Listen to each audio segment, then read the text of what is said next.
Hey Gurus, in this video we're going to stand up the SOAR version 50 running rel 8, as well as transfer over the backup file from the last video over to the new system.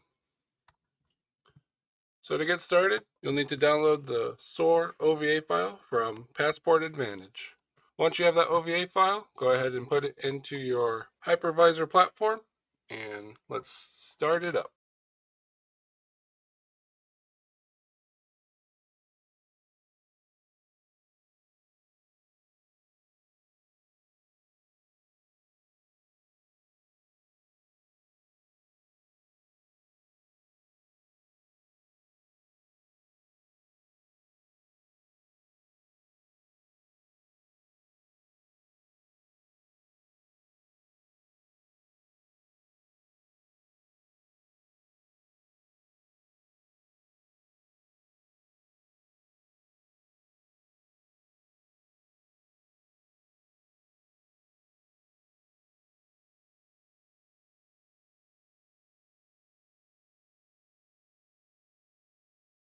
As part of the OVA install, we're now going to set the root and res admin passwords.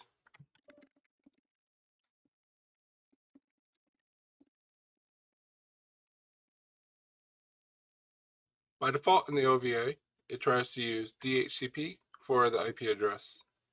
For my demo environment, that's okay. But if you want to set a static IP, then choose no, and then it will prompt for IP and all the subnet and DNS information. Now the system will reboot, and the OVA install is complete. Okay, now the new SOAR version 50 rel 8 system is up and running.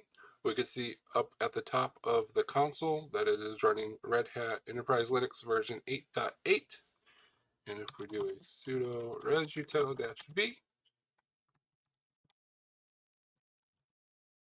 we'll see that we are running version 50.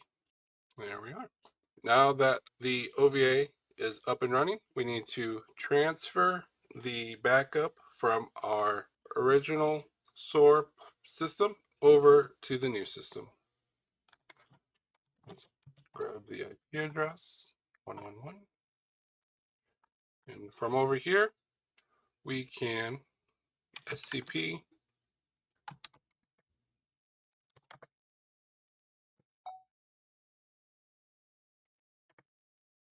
the backup file over to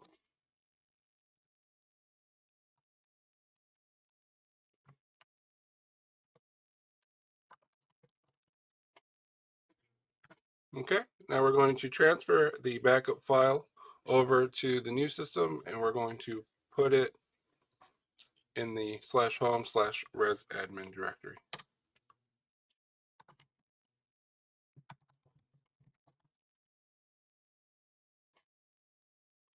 Okay, that's complete. Let's go back to the new system. And there is the backup file.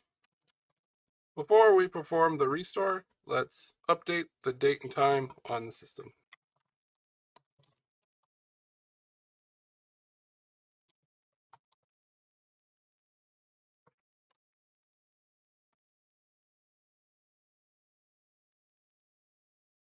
There we go. Without setting that, it's in UTC format.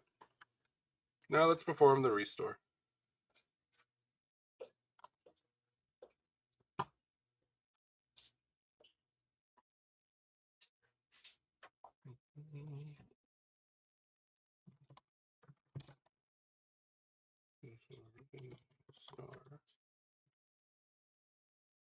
-F for the file. And then if you use the -E during your backup, that would have encrypted it, and you would use the -P to provide that passphrase encryption file for the decryption of the backup file. And now we'll perform the restore.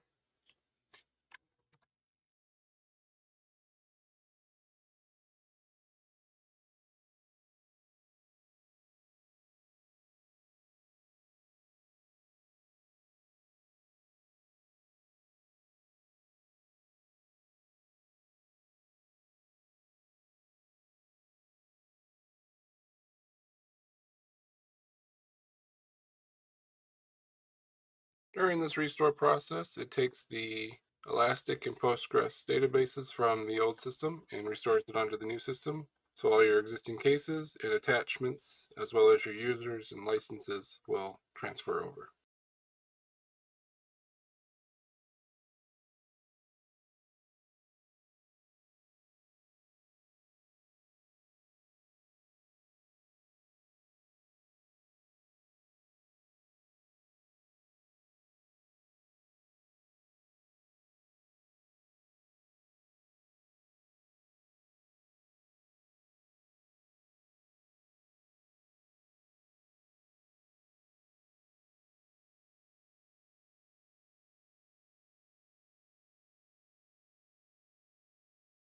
Okay, it looks like the restoration has completed.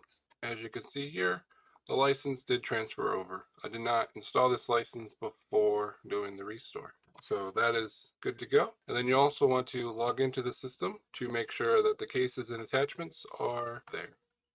And then your next steps would be to configure the base URL, configure a proxy for your threat feeds if it's needed, regenerate and import the SOAR platform certificate, repair your app host and integration servers, and reconfigure the SAML configurations. Set back up your inbound email connections if you have that set up, and then migrate your DR system if you are running disaster recovery. If you have any questions or comments, feel free to leave them below. Otherwise, see you on the next video.